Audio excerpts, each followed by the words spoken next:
शब्दों पर पैरे लग सकते हैं लेकिन विचारों पर नहीं। क्या आपने कभी सोचा है, अगर एक सुबह आप उठें और आपको पता चले कि आप आज़ाद नहीं हैं, आप बोल नहीं सकते, लिख नहीं सकते, सवाल नहीं पूछ सकते और जो भी पूछेगा शायद अगली सुबह नहीं देखेगा।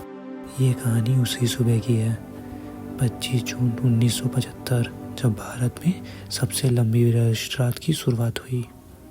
न युद्ध हुआ, न आतंक फैला, लेकिन लोकतंत्र की नब्ज थम गई थी। रेडियो शांत थे, अखबारें में स्याही सूख चुकी थी और जनता की आवाज़ वो भी दबा दी गई थी। इमरजेंसी कोई घटना नहीं थी, वो चेतावनी थी। इमरजेंसी सिर्फ एक तारीख नहीं है, ये एक सवाल है, क्या एक लोकतांत्रिक देश में लोकतंत्र को खामोशी से खत्म किया जा सकता है। 25 जून की रात को भारत के राष्ट्रपति फरुखुद्दीन अली अहमद ने एक दस्तावेज पे हस्ताक्षर किए। नाम था आंतरिक आपातकाल। कारण बताया गया देश की सुरक्षा और आंतरिक अशांति।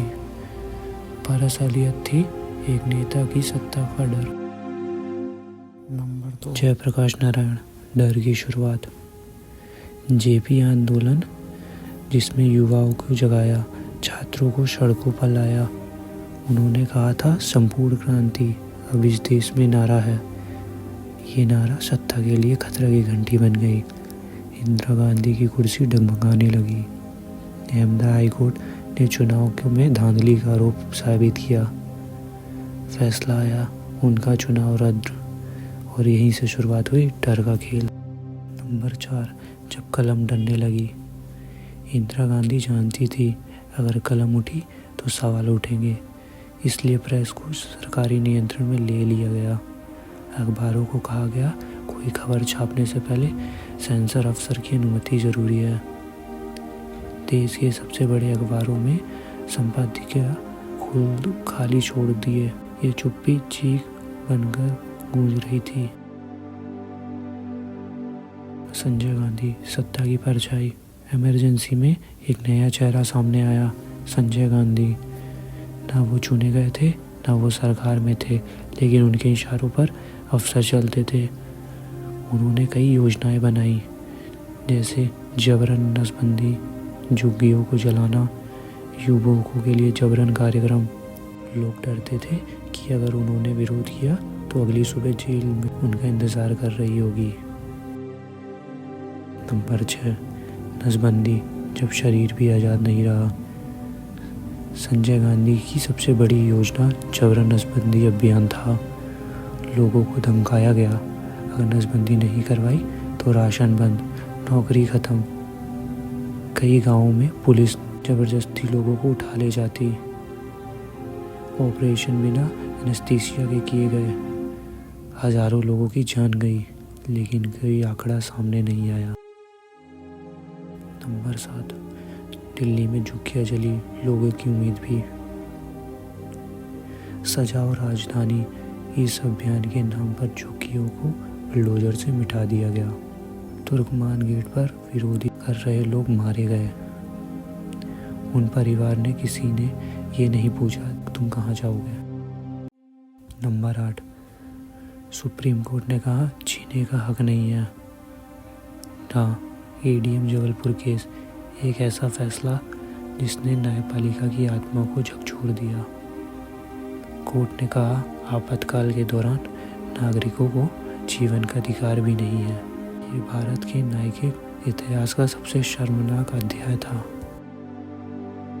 नंबर 9, जब छात्रों ने किताबें छोड़ी और सरकारों ने उन्हें देशद्रोही कहा। छात्रों ने जब सवाल पूछे तो उन्हें राष्ट्र विरोधी करार दिया गया। हॉस्टल पर छापे पड़े, यूनिवर्सिटियों में खुफिया एजेंसियां बैठी। कई छात्र आज भी कहते हैं हमने संविधान पढ़ा था, पर वो एक किताब भर रह गई थी। आत्महत्या, जो खबर नहीं बनी। लोग डर, लाचारी, अपमान, इनसे टूटे कई लोग ने आत्महत्याएं कर ली, लेकिन अखबारों में वो खबर नहीं बनी क्योंकि इजाज़त नहीं थी। बिना इजाज़त कुछ भी नहीं छापा जा सकता था। हर चीज में उस समय रोक थी। नंबर 10, जेल में विचार बनते, इंसान नहीं। हजारों लोग जेल में थे, ना कोई मुकदमा, ना कोई सुनवाई। उनका जुर्म ये था कि उन्होंने बस सरकार से सवाल पूछ लिए थे कि ये क्यों हो रहा है और किस लिए हो रहा है। इसी वजह से उन लोगों को जेल के जाना पड़ा। नंबर 11, सब कुछ ठीक है। सबसे बड़ा झूठ। रेडियो, टीवी, अखबार, भाषण सब एक बात दोहराते थे, सब ठीक है, देश खुश है। लेकिन सच्चाई कुछ और थी। शांति जब मजबूरी से हो तो वो सबसे बड़ा शोर बन जाती है। नंबर 12, लोकतंत्र मरा नहीं था, वो अंदर छिपा हुआ था। 1977 में चुनाव हुए और जनता ने इतिहास रच दिया। इंदिरा गांधी हार गई। वही जनता जिसे सरकार कमजोर समझ रही थी, उसने लोकतंत्र को वापस ला दिया। पर एक सवाल छोड़ दिया, क्या हम जागे रहेंगे या फिर इतिहास खुद को दोहराएगा? ये कहानी सिर्फ अतीत की नहीं है, ये चेतावनी है। लोकतंत्र कोई स्थानीय चीज़ नहीं है, उसे हर दिन हर नागरिक को बचाना पड़ता है।